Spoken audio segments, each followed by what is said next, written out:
Why, howdy, and welcome to module number 10. And in module number 10, we're going to be going into an area that is fascinating, and that is denial of service. If you keep your eye on the news, especially the tech news, you'll notice that denial of service attacks happen all the time. So let's have a look and see how it works, how we can do it, and let's have a look. So if we look at denial of service, we're just going to go over three major areas. Actually, it's really two major areas. So the learning objectives for this module, really the core of it is learning objective 2, which is the different attack techniques, and learning objective 3, which is the countermeasures. But we start with a nice little overview and summary of the concepts. Let's do that first.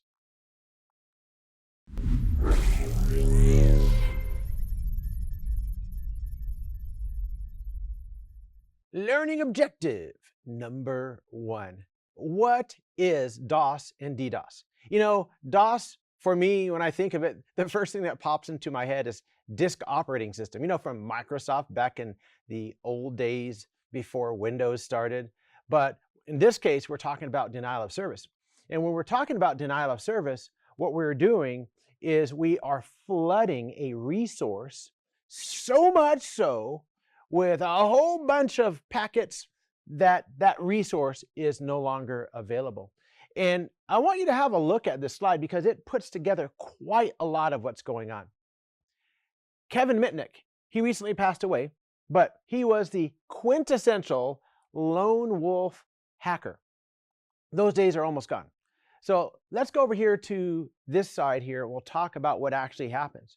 Because these days, if there's a lone wolf hacker, and let's say he does some type of amazing hack and he posts about it on the dark web, he's going to be recruited because the activity of criminals in terms of hacking and putting together botnets and zombie computers and creating affiliate networks is rather huge. And it is this mixture of Crimer toolkits, Trojan command and control, affiliate networks where people can sign on and get paid for doing certain types of hacks and setting up fake websites and fake web apps and recruiting compromised PCs. And then we put all that together in a hierarchical organization that's every bit as organized as a large corporation. And then you can launch extremely well-organized attacks against targets. So what happens is, if you look at your edge network, you'll see that random scanning. I was talking about that in an earlier module, where they're looking just for IP addresses that are available online. And then some of them will have vulnerabilities, and they'll make a hit list. And so what we're going to do is we're going to get that hit list, and we're going to scan those. And then we're going to try to find the topology of the network and maybe even the subnet by scanning different versions of the addresses that we found. And then use permutation scanning. Again, this is where we take those lists of addresses and we try to find IP addresses on vulnerable machines. So it is a part of a big business, but it's a big crime business that is used to do these types of attacks. So how does malicious code propagate? There are three ways. One way is where the attacker has a central source, like a command and control server, and they push it that way. That's called central source propagation. The next one is when the attacker has it on his own account, so his or her own system, and they propagate it that way. And another one is where they put it on the host that they're attacking, and then that host moves it forward from there, and that's called autonomous propagation. So that is how it propagates, many different versions of that. But one of the areas that you need to be aware of is that a lot of mobile devices are used for botnets. They can have Trojans, bots, rats. Those are remote access Trojans. You can get them from the Google Play Store. You can get them through drive-by downloads. You can do one of the things I do now and then is find an APK file for your Android without scanning it, and then you become part of a botnet. So there are many different ways that you can have your mobile device be part of a botnet, and there are billions of mobile devices.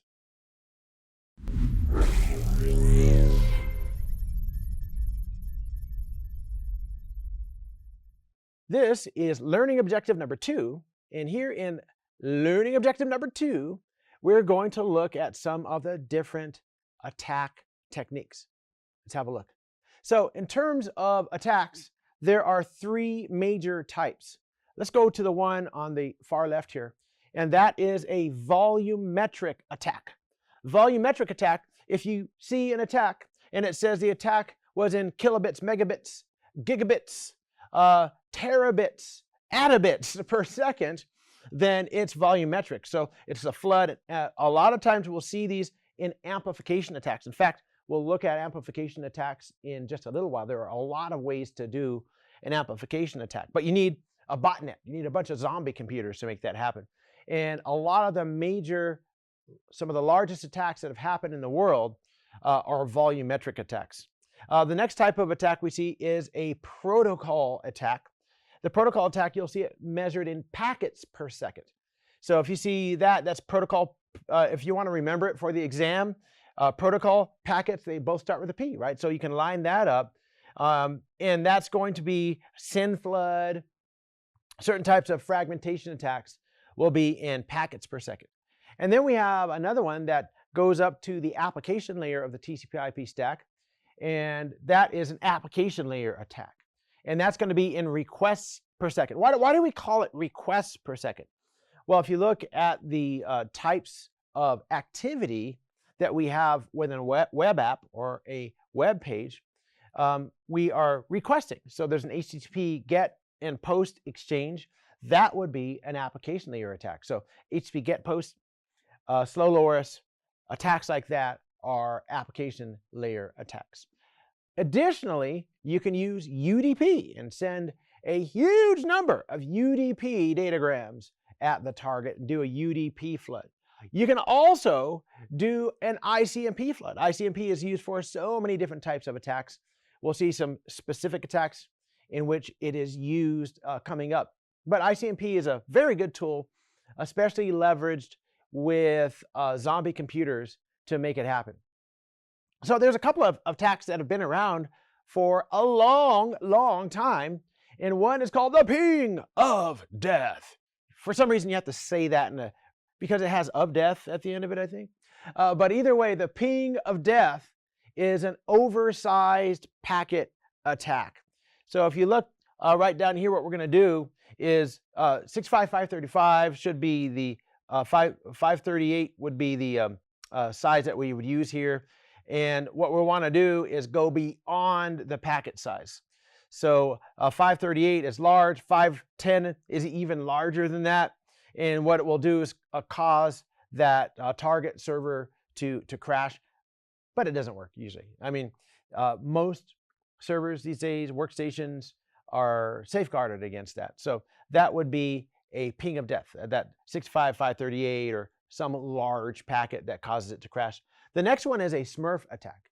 And so for this one, if you see a shadow and you look up and there's like a really fun looking blue creature flying at you, it's a Smurf, just duck. No, actually the Smurf attack is a little bit different than that. What happens is the attacker is going to send 1,000 pings, but he's spoofing the IP address of the target of the attack, and he sends that into the server, and the server responds 1,000 times to the address that the attacker gave, and that's called a Smurf attack. So no blue creatures involved at all. Smurf attack. All right, next thing we look at is an NTP amplification attack. Let's have a look. So with an NTP amplification attack, we have a nice little protocol called Network Time Protocol, or NTP, port 123. And NTP is used to help coordinate all your time services on your devices, both locally in the data center and in the cloud. And NTP can be also used for an attack. Let's have a look and see how it works. So if we look at this amplification attack, what's going to happen is we kind of start with a botnet. And that botnet is only going to be usable if you look at the second bullet point. This is actually very important. It says this attack is often initiated through an NTP server that has its monlist is for debugging. Shouldn't be turned on, but if it has the monlist command enabled, then it allows the attack to take place. So normally that wouldn't happen, but all you have to do is scan until you find one, and then you have all these little UDP datagrams that trigger a request into that server, and then that's forwarded through the botnet, and you get that amplification attack. Okay, so the next type of attack is a SYN flood. And so normally for a TCP connection to occur, there's a TCP three-way handshake, and then there's sequencing and acknowledgement after that. But in a SYN flood, what we'll do is we will flood the host that we're targeting with SYNs, not waiting for any SYN-ACKs or anything like that. But if you look over here in particular, there is an aspect of TCP that we are overrunning, and that is the listen queue. So at least 75 seconds that we see in that listen queue. And so we fill up that listen queue, and by 75 seconds, it is completely swamped, and nobody can communicate with that device. Another thing we can do is mess up the way fragments reassemble. So what we do in this case is stop them from being able to be reassembled. And we said a whole bunch of fragments. And normally they're going to just go through routers. They're going to make it all the way. They're going to sometimes make it through the firewall. Sometimes they'll make it through the IDS and the IPS all the way to the target because they're fragments. But what we're doing is we're randomizing them and making them so they can't be reassembled. And so the device is going to be trying to reassemble the packets, but it can't, and pretty soon it's overwhelmed. And the next one is a spoofed session flood attack. If you look at this, we can have a couple of different ways of doing that. One is by doing multiple SYN-ACK spoof sessions for your attack. So these are all fake sessions, sending multiple SYN, multiple ACK packets, along with one or more resets and FIN packets, and all these spoofed sessions will eventually overwhelm that device. And this one is a multiple ACK spoofed session flood attack. And so what we're doing in this case is completely skipping that SYN, right? There's SYN, ACK. No, we're skipping all that and just doing ACKs with multiple ACK packets with one or more REST or FINs in order to confuse the device at the other end. And then we overwhelm it with that traffic. Another one is an application layer attack. This is an HTTP GET POST. So we have those two HTTP methods. And what we're doing is one of them is the attacker requests a time delayed HTTP header. All right. So all right, wait, I'll wait for the rest of the, well, here comes another time delayed header. Well, I'll wait for that header. Oh, another one and another one, thousands, millions of them. And it's waiting for all of them to be finished. And meanwhile, it gets overwhelmed and you can no longer communicate. Down here, this is a request with an incomplete message body. So the device that's being attacked says, okay, I'll wait until the message body. Wait, there's another one. I'll wait until that message body is, oh wait, there's another one. I'll wait until that message body is finished. Over here we have the slow LoRa's attack. Normally, you have the HTTP post and GET methods.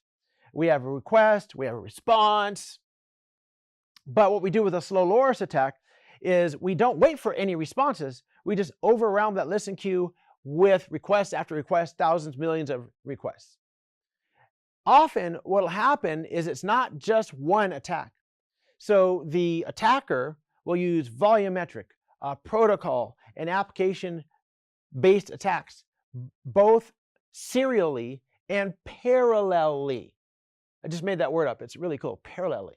So you can use that in a sentence if you want. But both in serial and parallel, and overwhelm that victim that they are targeting.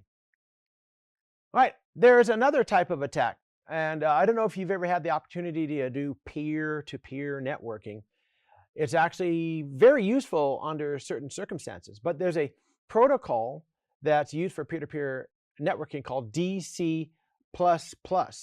And this protocol, depending on the version you're using, can be vulnerable to a couple of different types of attacks. The next one we look at then is permanent denial of service attacks. Let's have a look at these. These are attacks that are very interesting. Why is it permanent? The reason it is permanent is because after the system is attacked, what you can do with it is you can get some cement and spackle it into your wall. It's a brick. It won't start again. It's toast. Or maybe use it as a boat anchor. One of these things. So what happens is for this one, we're sending a hardware level update. So we're updating the firmware on that system and then just causing it to completely and irrevocably crash. And the next thing we look at then is a TCP SAC panic attack. When we're talking about panic, we're talking about a way for that Linux will behave when there's a severe kernel issue. It's called kernel panic. And so what we're doing is we're sending these SAC packets, but they have a malformed maximum segment size, or MSS. And so it causes an interaction that is an integer overflow vulnerability in the Linux socket buffer, SKB, that can lead to kernel panic. So either way, rather than blue screen of death, you get a black screen of death. So this thing just goes down and crashes. And so these are permanent denial of service attacks on the left, where you brick the computer system. And then on the right, we have the TCP SAC panic attack. Okay, so another thing that an attacker will do very often is they will take multiple collections of zombie computers. And so you have these secondary victims. And the purpose of this is so they can't be traced back.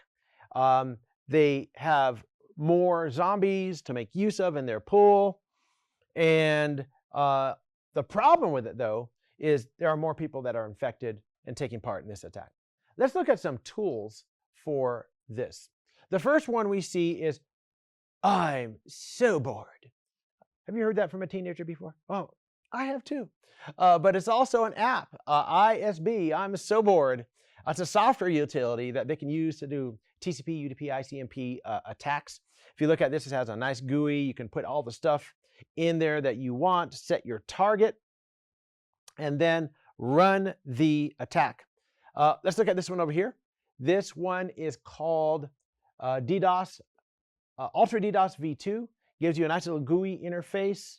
That GUI interface where the attacker can put in the IP address, the port number, or number of packets that you want, and so on, and then launch the attack.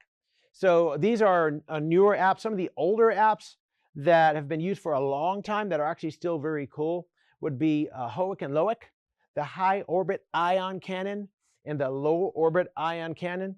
The thing I like about the low orbit ion cannons, it will run on your phone. So if you ever decide to create a hacker phone, by the way, we'll talk about that in our mobile module. If you decide to create a hacker phone, you can put low orbit ion cannon on that phone. So these are a couple of tools that you can use for DDoS attacks.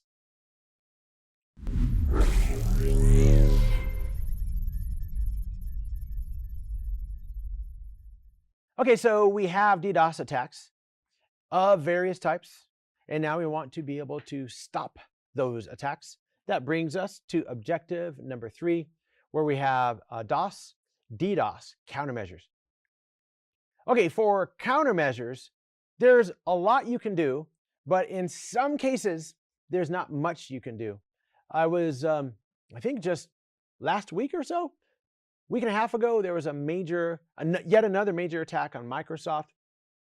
There has been a major attack on the X social media platform just this week, I believe it was. And so they're happening right now. I would bet money, well, maybe a couple cents, that if you decided to do a look into the news, you could find attacks that happen all the time. Oh, and there are also active trackers that you can launch, and they show you graphically the current attacks that are happening all over the world. It's pretty amazing. But let's have a look at some of the detection techniques. So here's what we're trying to do. You're at the network edge. You're trying to characterize the traffic flows to determine if you have a DDoS attack. If you can characterize it fast enough, you can react quickly enough that you can take defensive action against the DDoS attack. So the first one over here is activity profiling. So what we're doing is we're watching what's happening at that network edge to see if there is an attack happening by looking at the profile. So essentially we have signatures that we're looking at. So you might have an increase in activity levels and different network flow clusters. You might have an increase in overall number of distinct clusters if you have a DDoS attack. So we're just using sort of a signature-based capability to look at the activity on the network. The next one, what it's going to do is it's going to take that huge amount of throughput that we see with internet traffic, and it's going to use what's called a change point detection algorithm. And so what it does is it uses a way to isolate a change from points in time from other changes in points in time and statistically measure that on that time basis. And so we're looking at this technique using a KSM algorithm to identify and locate those attacks. The next one we look at is wavelet. So one area that I really like is astronomy. I like astronomy, astrophysics. That's really, really fun. And what you do with astronomy, if you want to find out how a star is formed, what it's made of, you look at the spectrum. So there are many various spectral analysis techniques, not just for astronomy, but for anything that has to do with light. And what we're doing in this case is we are taking the traffic and characterizing it sort of like we would a spectrum, and then analyzing the spectral components of the traffic to look for anomalies that would indicate that it is a DDoS attack. So 3 different ways of looking at it, and we can find those DDoS attacks quickly, then we can mitigate them. So let's look at some of the countermeasures in terms of strategies that we can use when there is a DDoS attack. So let's say that I have a web server, and that web server is on 5 servers. They're all working together, and then an attack comes in, and I open up 20 more servers and spread it across 20. I'm absorbing the attack. I bring additional capacity online. Another one would be degrading services. So let's say that I have a website, kevinkingsvulnerablesite.com. That's my website, sorry. No, if I had a site like that, and let's say you could buy stuff on it, and you could go to a page and blog or whatever, I'm just making stuff up here, but it got DDoSed. And so what would happen is you would have critical services, like maybe the top page and an information page, but everything else would be degraded and you wouldn't be able to use it. So that would be degraded. So I'd go to www.whatever-site-I-said.com is the site, the app would come up, but it wouldn't have all of its functionality. The next thing is to just hunker down until it goes away. So you shut down the server. So if I go to www.kevinkingsddosattacksite.com, hit enter, it won't show up. It could be a server 500 error or something like that. It is not available. And so we'll just wait. We'll just wait. Our company is going to wait until things get better. And then later on, we can turn it back on and get back into business. So 3 major strategies. And then there are some countermeasures that we can use. And what these do is help us to make sure that we can avoid the attack. And one is to protect the secondary victims. All this is make sure that all the computers with which your organization or you are associated with are updated, patched, and have the latest antivirus, anti-malware on them. Right? So that way we don't have them. Next, we want to target the handlers and neutralize them. So we're going to analyze the traffic. We're going to see if we can get to the back end of that traffic and render those agents useless, get to the detection of the IP addresses to find out if it's spoofed or not, and then we block those spoofed addresses. There's a bullet point missing that I've seen Microsoft use before to neutralize the handlers. So they were able to detect the handlers of constant attacks, and I've read about 2 different stories of this happening a couple of different times with Microsoft. But what they did is, instead of using algorithms and edge network devices, they used a special technology, a special technique called TOL. That's Team of Lawyers. Yeah, they took a team of lawyers and they took the botnet handlers to court, and they won, and they were granted all of the resources, IP addresses, domain names, etc., of the attackers, and hey, the attack is gone. So yeah, TOL, Team of Lawyers. All right, so another thing we can do to prevent those attacks, there are actually several items here. We're going to overview them. The first one is ingress and egress filtering. So look at all the traffic going in and out and making sure that every traffic flow is normalized and it doesn't represent a DDoS attack. And the other one would be TCP/IP intercept. What we're looking in this case is to make sure that every TCP connection and communication is legitimate. And then rate limiting, making sure that if there are large increases in rate flow, that we're able to reduce that high rate inbound traffic to something lower. Also, we have technologies and tools that we can use to deflect attacks. This is a Blumera honeypot software. So if the attacker attacks my honeypot, then I can analyze everything they're doing, and the rest of my network is safe while I'm doing that. And then maybe I can take measures against that attacker. So if they realize they're in a honeypot and then try to attack my organization, I've already characterized what they're doing. Also, we can load balance. We can spread that among multiple devices. We can throttle and drop heavy incoming traffic. We can drop requests. We can create a black hole. We can take the attack that happened, and after it's over or during the attack, we can do forensics, look at the traffic pattern, trace back those packets, use some of the stuff we're talking about in Module 7 to reverse engineer whatever the attack came from. And also, we go back to our logs. We use maybe even deep learning and analysis of the logs so we can find out exactly what happened, and how this attack happened will inform us as to how to prevent it in the future. We also want to defend against botnets. We have the idea of RFC 3704 filtering. What that does is it helps us to spot and get rid of spoofed IP addresses. And then we also have a couple of Cisco offerings. One is IP reputation filtering, and the other one is DDoS prevention. And so with reputation filtering, you take an IP address. In fact, you can do this if you find an IP address in a list somewhere or whatever. You can go online and type in IP reputation, and you find these apps where you can just drop the IP address in and see if it has a bad rep, right? If the reputation is that the IP address was used by threat groups over a long period of time, then you really are not going to want to trust that IP address. And so you get reputation updates for IP addresses from Cisco IPS source IP reputation filtering. And then black hole. Black hole is a network node where incoming traffic is discarded. And the thing about a black hole is it does not report back to the source. What is the Internet Tattletale protocol?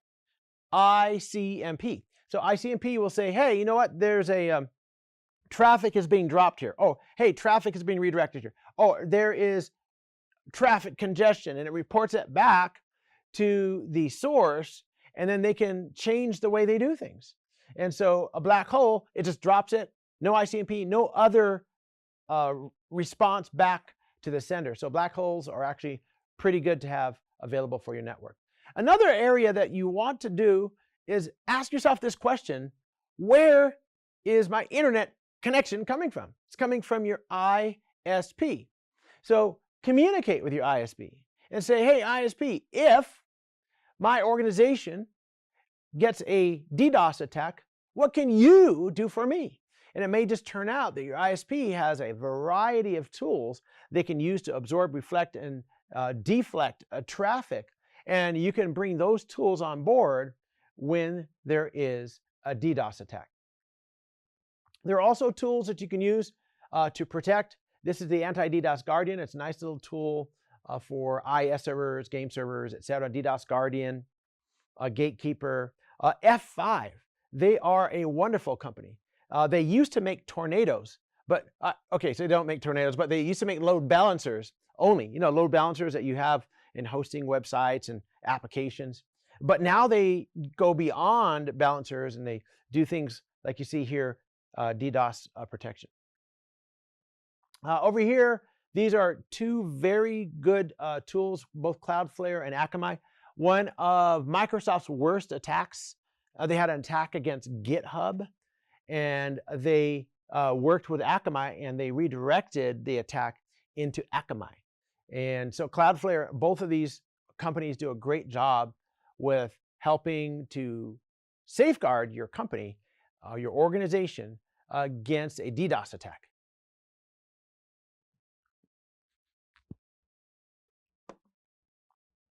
Okay, so that brings us to the end of this section.